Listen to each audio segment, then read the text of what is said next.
According to the cell phone industry's trade group, CTIA, in December of 2008, the U.S. sent 110 billion text messages in just the month of December. This has increased even more so now. In addition to this, about a half of drivers ages 16 to 24 and about 22% of drivers ages 35 to 44 admit to texting while driving. Although the new phenomenon of texting has created a very easy and efficient way to communicate with one another, it's also created a dangerous habit while on the road. In order to decrease the amount of accidents related to texting and driving, the amount of fatalities related to texting and driving, we need to educate our community on the dangers of this. We need to see what's being done and then evaluate what we further need to do to help combat texting and driving and ultimately save lives.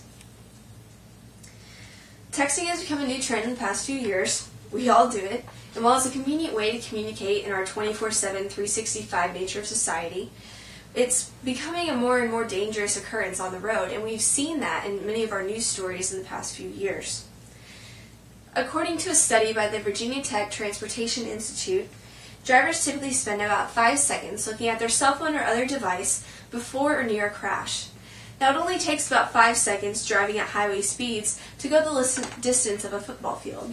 And if you can imagine yourself doing that, you can also imagine all the other cars around you and how dangerous of a situation that is. When comparing the dangers between texting and driving and drinking and driving, the Times did a study with the Transport Research Laboratory, and they found that texting drivers' reaction times were about 35% slower, and drunk drivers' reaction times were about 21% slower. Now this is a big difference, 12% slower, and this is a big difference between the reaction times of impaired drivers. And they also found that the steering control by texting drivers is 91% worse than by drivers who devote their full attention to the road. So what is being done about this? Now, our most recent publicized campaign is a video that we've seen on the news and has about 4 million hits on YouTube. And it's published by a police department, Gwent Police Department in Wales. And they made a rather gory film of a young woman texting while she was driving with her 2 friends. Now, throughout the film, we see how she's swerving, and she eventually crashes with another car, showing a rather gory scene and killing her 2 friends. And although there's been quite an amount of criticism focusing on the goriness of the film and the effect that it will have on students of our community, it is the first step of really educating our community on the dangers of this act that so many of us do. In Iowa, a bill was passed to ban texting for 16 to 17-year-olds, and the response for this was so positive that they decided to ban texting for all drivers. And cell phone companies have also been challenged to step it up, and AT&T has a message for all their consumers on their website saying, when it comes to texting and driving, it can wait.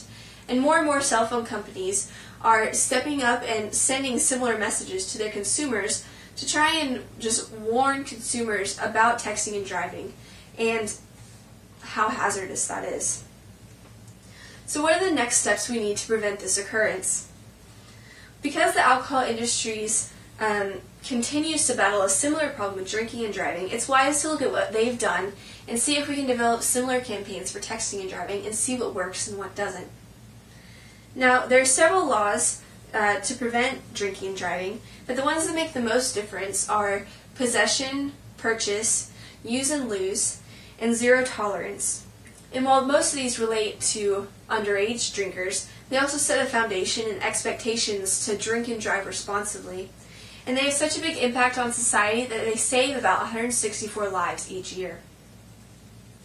An advocacy group, Impact Teen Drivers in California, has proposed something for the cell phone companies, that they start a free service where a driver will be able to send a message to the cell phone company, something like *65, and the cell phone company would then inhibit any messages or phone calls being sent to their phone while they're driving.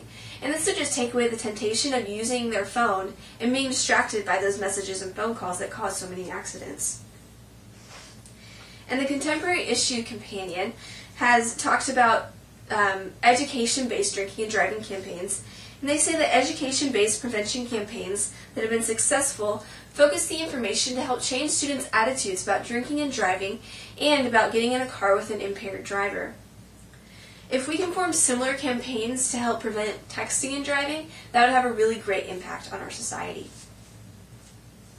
Now, the majority of us are guilty of texting and driving, and we really, really shouldn't. We need to be aware of the dangers that it puts us in and other people around us. But if we change our attitudes and educate our schools and our workplaces, if we develop technology with the cell phone companies, and if we adopt and enforce laws against texting and driving to help protect us, we'll be doing a great thing for our society and saving so many lives. So spread the word, don't text and drive, and be safe while you're out there. Thank you.